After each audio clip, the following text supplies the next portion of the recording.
Today we're going over the most extreme act of loyalty in recorded military history.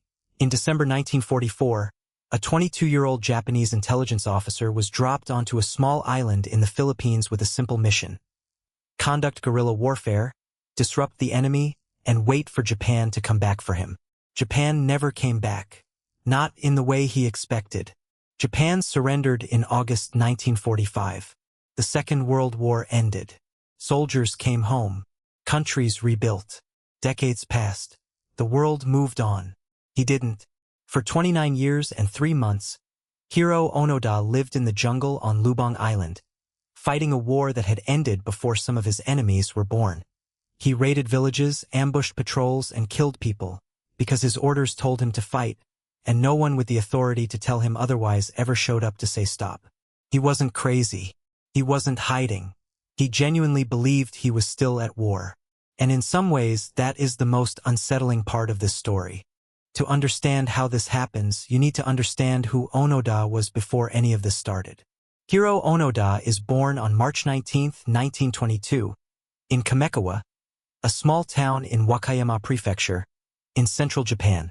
He grows up in the era of ultranationalist Japan, a country that has built its entire national identity around the concept of absolute loyalty to the emperor and the willingness to sacrifice everything, including life, for that loyalty. The word that gets used most often in descriptions of young Onoda is disciplined. Not just in the military sense, but as a personality trait, someone who commits completely to whatever he's doing and does not allow himself to quit. He works for a trading company in his late teens, long enough to get a sense of an ordinary civilian life, before being conscripted into the Imperial Japanese Army in 1942 at the age of 20. This part of the story matters. Onoda is not a simple, suggestible person. He's sharp, resourceful, and intellectually curious. He's selected for the Nakano School, a highly prestigious, secretive military intelligence training institution in Tokyo that handpicked its candidates rather than accepting everyone who applied. The Nakano School is not your typical military academy. It trains elite guerrilla fighters and intelligence officers in an entirely different code from the rest of the Japanese military. While the standard Japanese military doctrine, the Senjinkan Code, explicitly required soldiers to die rather than surrender, the Nakano School taught the opposite. Its graduates were specifically ordered not to commit suicide. Their mission was to survive, to stay in the field, to keep fighting as long as necessary. The mission was more important than the individual life, which meant the individual had to keep living to carry it out. This is critical. When Onoda eventually confronts evidence that the war has ended, his entire training leads him toward one interpretation. This is enemy propaganda designed to make him give up. Surrender is what weaker men do. Dying by his own hand is forbidden. The only path his training leaves open is to keep fighting. The Nakano School shapes him into exactly the kind of soldier who can survive alone in a jungle for 3 decades, and exactly the kind of soldier who will die in December 1944. Onoda is assigned to Lubang Island, a small, strategically located island in the Philippine archipelago, about 93 miles southwest of Manila. The timing matters. By late 1944, the war in the Pacific is already turning decisively against Japan. American and Filipino forces have been pushing back through the Philippines, and the Japanese military is stretched impossibly thin. Lubang is not a major strategic prize. It's a small island with an airfield and a pier, 2 pieces of infrastructure that could matter to an advancing enemy. Onoda's job is to make sure those can't be used. Before Onoda leaves for Lubang, his commanding officer, Major Yoshimi Taniguchi, gives him his orders directly and personally. The orders are specific. Disrupt enemy operations. Destroy the airfield and the pier if the enemy attempts to use them. Never surrender. Never die by your own hand. And wait, Major Taniguchi says something to Onoda that will define the next 30 years of his life. It may take 3 years. It may take 5. But whatever happens, we'll come back for you. Onoda boards his transport for Lubang on December 26, 1944. He never sees Major Taniguchi again. Not for 29 years. Onoda arrives on Lubang and finds the Japanese garrison there already in disarray. Some of the local commanders ignore his orders to destroy the airfield. Internal military politics, basic incompetence, or simple exhaustion, the records are unclear. Whatever the reason, the infrastructure Onoda was sent specifically to destroy remains intact. Within weeks of his arrival, American and Filipino forces sweep through Lubang in February 1945. The island is retaken quickly. Most of the Japanese soldiers on the island are killed, captured, or evacuated. 4 men escape into the jungle. Onoda and 3 enlisted soldiers, Corporal Shoichi Shimada, Private Kinshichi Kozuka, and Private Yuichi Akatsu. They take to the hills, fall back on Onoda's guerrilla training, and wait for Japan to come back. August 15, 1945, Emperor Hirohito announces Japan's surrender. The Second World War is over.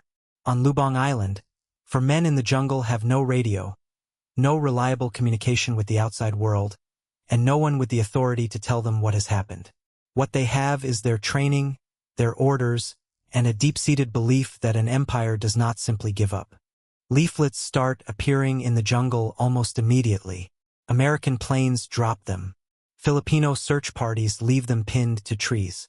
They announce Japan's surrender, request the remaining soldiers come out peacefully, promise safety. Onoda reads these leaflets carefully. He does not believe them.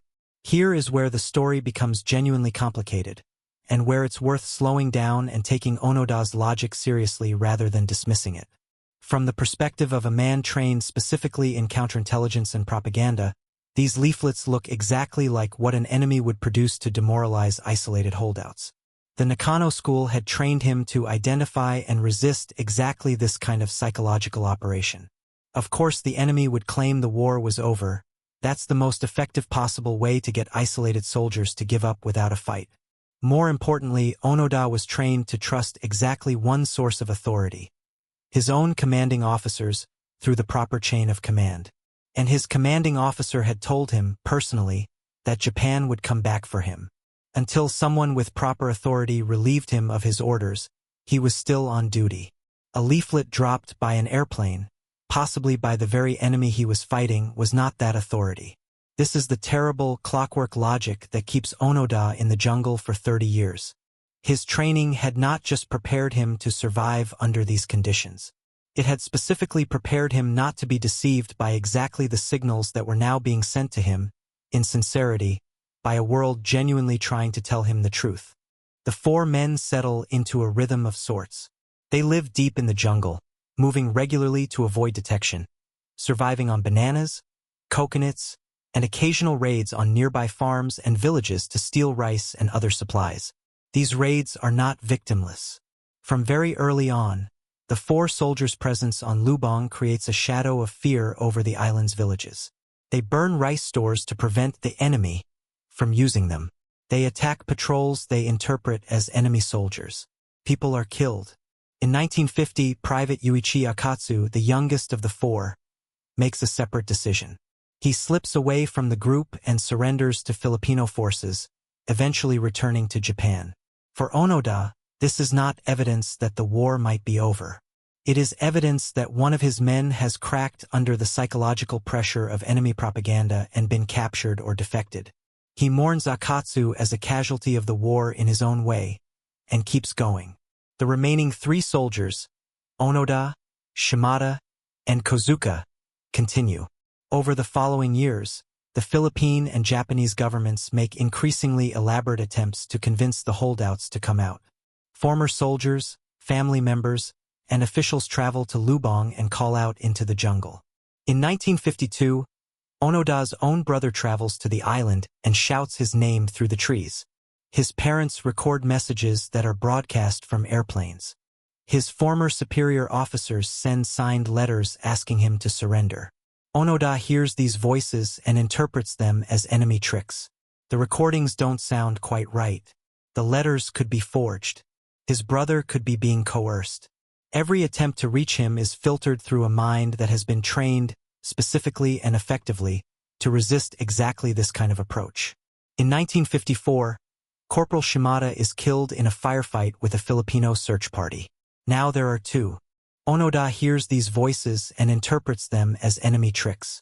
The recordings don't sound quite right. The letters could be forged. His brother could be being coerced. Every attempt to reach him is filtered through a mind that has been trained, specifically and effectively, to resist exactly this kind of approach. In 1954, Corporal Shimada is killed in a firefight with a Filipino search party. Now there are two. Onoda and Kozuka keep going. They have been in the jungle for 9 years. The Korean War has happened. Japan has become an economic powerhouse. The world has changed entirely. They know none of this. Outside Lubang Island, life continues at a pace neither man in the jungle can imagine. Japan in 1945 is a country of ruins, literally, physically, morally shattered by defeat and the atomic bombs. What follows over the next 2 decades is one of the most extraordinary economic recoveries in modern history. By the 1960s, Japan has rebuilt itself into a global industrial powerhouse, its cities gleaming with prosperity, its people living lives of comfort that would have seemed fantastical to the soldiers who fought the war. The Japan that Onoda is loyal to, militarist, imperial, consumed by the ideology of sacrifice and conquest, no longer exists. It has been replaced, constitutionally and culturally, by something almost its opposite. The emperor, whom Onoda is prepared to die for, has publicly renounced his divinity. The ideology Onoda's entire mission is premised upon has been rejected by the country that produced it. None of this reaches him. Onoda and Kozuka maintain their patrols, their raids, their vigilance. They celebrate the emperor's birthday every year in the jungle. They repair their uniforms with whatever materials the jungle provides. Their rifles, Onoda has maintained his in working order for decades, are cleaned and serviced and ready. In 1959, the Japanese government officially declares Hiroo Onoda dead. He is not. In October 1972, Private Kozuka is killed during a confrontation with Filipino police near a village. Now Onoda is alone. He has been fighting or believing he is fighting for 27 years. He is 50 years old. He has survived decades in a tropical jungle through sheer skill, discipline, and the refusal to accept a reality that the rest of the world takes for granted. He keeps going. In 1974, a young Japanese adventurer named Norio Suzuki sets off on a trip around the world with a specific and somewhat eccentric checklist of things he wants to find. He tells his friends his 3 goals are: find Lieutenant Onoda, find a giant panda, and find the abominable snowman. In that order. Suzuki is not an official government envoy. He's not a military officer. He's a 20-something traveler with a backpack, driven by the same kind of romantic idealism that sometimes leads people to do things everyone else considers impossible. He travels to Lubang in February 1974, walks into the jungle, and calls Onoda's name. For days later, he finds him. The 2 men sit down together in the jungle. Suzuki is the first person in years who has spoken to Onoda directly, in person, as a human being rather than as an enemy combatant or a voice on a broadcast from an airplane. They talk for several days. Onoda listens, but he doesn't surrender. His position is clear and consistent. He has received orders from Major Taniguchi. He will not cease operations until he receives direct orders from Major Taniguchi, or someone of equivalent authority, in person. No one else has the standing to relieve him of his duty. Not Suzuki, not the Philippine government, not a newspaper, not a broadcast. His commanding officer. Suzuki takes a photograph of Onoda, proof that he's alive, and goes home to Japan to find Major Taniguchi. Yoshimi Taniguchi is not hard to find. He is alive. He is 62 years old. He is working, somewhat remarkably, as a bookseller in Tokyo. The man who sent Onoda into the jungle 30 years ago with a promise to come back is selling books. The Japanese government arranges everything. Taniguchi travels to Lubang. On March 9, 1974, in the jungle where Onoda has lived for 3 decades, Major Yoshimi Taniguchi stands before his former subordinate and issues the order Onoda has been waiting 30 years to receive. By order of the emperor, effective immediately, all military activity is to cease. Lieutenant Hiroo Onoda is relieved of his mission. Onoda, who has kept himself from weeping through decades of hardship, breaks down completely. He later writes that in that moment he felt like an absolute fool.